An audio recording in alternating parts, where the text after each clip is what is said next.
அனைவருக்கும் வணக்கங்க. இப்போ 22வது நட்சத்திரமாக திருவோண நட்சத்திரத்தை பற்றி சொல்கிறேங்க. திருவோண நட்சத்திரத்துலேங்க 4 பாதங்களுமே தோஷம் இல்லைங்க.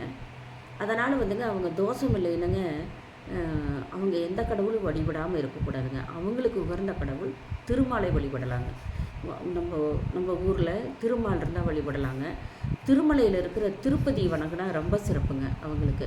தமிழ் மாதத்தில் வர ஃபஸ்ட்டு திங்கட்கிழமை சந்திரனுக்கு உகர்ந்த நாள் திங்கட்கிழமைங்க. இந்த திருவோண நட்சத்திரத்தில் பிறகுறீங்க தமிழ் மாதம் ஃபஸ்ட்டு வர திங்கட்கிழமை நைட்டு அங்கே தங்கணுங்க மலை மேலே.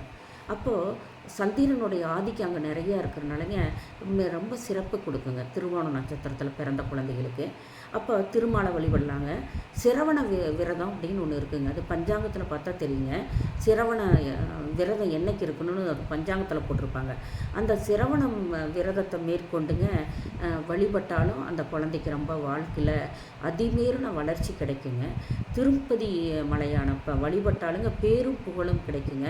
நான் சொன்ன உகர்ந்தனால அங்கே திருப்பதியில் திங்கள் நைட் அங்கே இருக்கணுங்க. அப்படி இருந்தாலும் சிறப்புங்க. திருவண்ணாமலையில் இருக்கிற குபேரலிங்கத்துக்குங்க அர்ச்சனை ஆராதனையெல்லாம் செஞ்சாலுங்க நல்ல பயன்களே கிட்டுங்க. மகாவிஷ்ணு காயத்ரி மந்திரத்தை மந்திரத்தை ஜபிச்சுட்டு வர வர வர எல்லா மற்ற தோஷங்கள் கிரக தோஷங்கள் இருந்தால் கூடங்க நீங்கி நன்மைகள் அதிகமாக கிடைக்குங்க. அதனால் நாராயணனுடைய மந்திரத்தை ஓதலாங்க. அதனால் இந்த குழந்தைக்கு திருவோண நட்சத்திரத்துக்கு திருமால் தாங்க அவங்களுக்கு.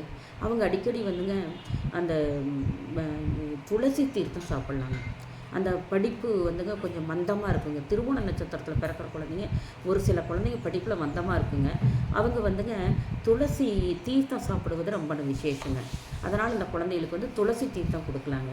அதாவது சனிக்கிழமை துளசி தீர்த்தம் அடிக்கடி கொடுத்துட்டு கல்கண்டு போட்டுங்க துளசி தீர்த்தம் பருகிட்டு ஞாபக சக்தியை கொடுக்குங்க. கூடவே சரஸ்வதி கடவுளை கொஞ்சம் அவங்களுக்கு வழிபடுவது ரொம்ப நன்றிங்க. நன்றி, சுபங்க.